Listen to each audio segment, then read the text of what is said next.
Ndichikutambirai zvekare pano paAitira 263 pano pachange ndichikuzivisai manews updates ezvinhu zviri kuitika munyika yedu yeZimbabwe. Saka uchiri munyowani paAitira kusubscribe mahara wotena on the notification bell so that patinoramba tichidzoka neamwe manews updates paAitira uchange uchimawana pano paAitira 263.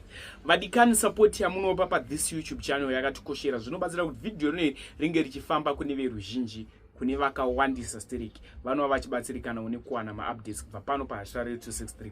Saka ndati like this video nekushare kuhama neshamwari. Sekuziva kwamunozviita mhuri yeZimbabwe manews updates panapa tinoyanoteka mabatanidza nguva nenguva tinenge tichiitira kuti muwane manews updates akangoti wandei pasame video. First update inyaya yaSewicknell Chivhayo. Wicknell Chivhayo vovhundutsa vanhu mastreets esocial media mushure mekunge vatengera vana vaLeonard Dembo mota. Vese vari 3 vatengerwa mota. Vadikani chakanaka mukaka urungwe munyu ndatitaurire zvatinofunga mucomment section nezvaitirwa vana ava. So amai Leonard Dembo futi vatotaurawo zvavataura pamusoro pekutengerwa kwaitwa vana ava mota. Mwari ndimwari akanaka. Da kuti tione video wapedza kuona video ndatiri wanzei likes nekungonyora comment section congratulations. Usaskipe video updates asati apera. Ngatimbone video.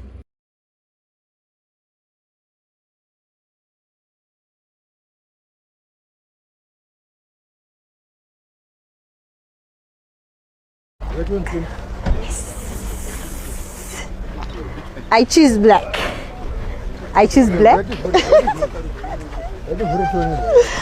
Oh my God. Oh, this is wow. Guys. I look great. Oh, my weekend. Who's my first passenger? My mom is my first passenger. Ndinotenda mwana wangu Chivhayo netimu rake varangarira kuti kuna amai vakasiyiwa nababa. Iye zvinezvi ndamu 30 years ndasiyiwa nababa. Andinombofunga kuti ndicharangarirwa nemwanakomana, asi chandinonyanya kutenda zvakanyanya ibadza negumbo zvaakandipa, kuti badza iroro ndichada kumuratidza kuti zveshuwa akanditengera badza. Ndichatsvaga chokuita chokuti mangwana ndisaramba ndichingochema kuti ndaita nzara, ndashaya chokufambisa. Saka ndicharatidza zvandinogona.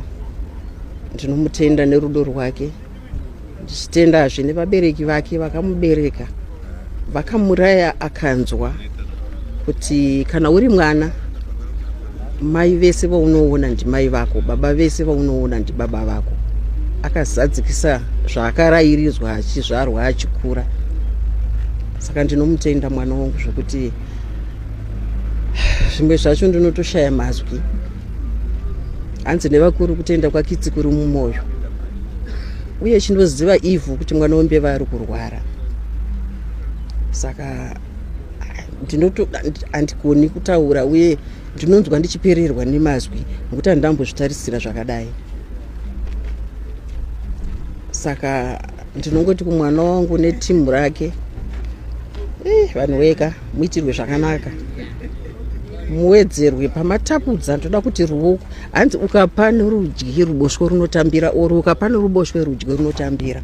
Ndoda kuti arambe achitambira zvakawanda kudarika zvaakabata mumaoko ake. Ati godi.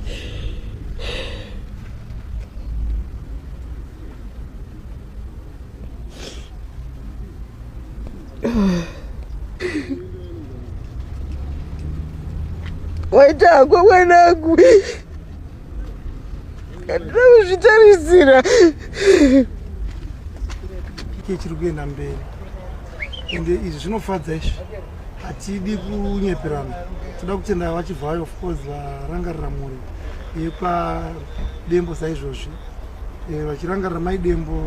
Remember munhu akadarika nenguva yakaoma zvikuru yekuti taura kuno gumbo rakabviswa, ende zvinhu zvatinoti zvanga zvichinetsa chaizvo kufamba kwavo kuita sei zvachinetsa. Saka tinoti vachivhayayo vavabatsira ndo inonzi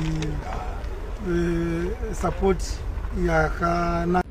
Next update ividhiyo rekamudraivhiro ukari kuitwa mota munyika inoyi yeZimbabwe. Dzanyaya dzemarodzi here kana kuti inyaya dzekutongomhanyira kuda kukasika kusvika kwauri kuenda.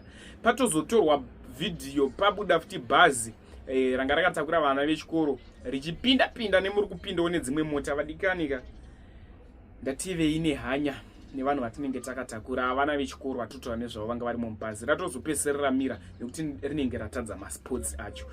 Ndatiwe nevidhiyo insati rari ndaenda. Tisangana zvekare munguva inotevera. Much love.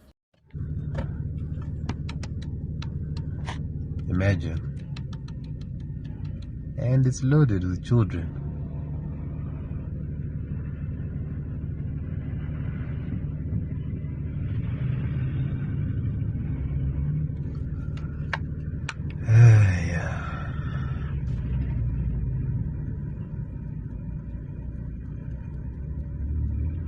Businessmen, executives,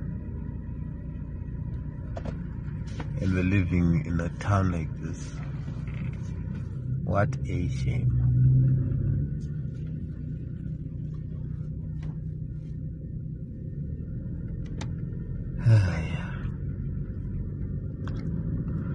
Law enforcement, dololo.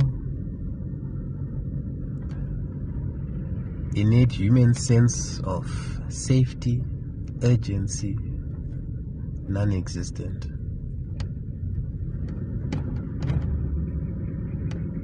But everything is fine. We just need to cut a ribbon and it's all good, guys.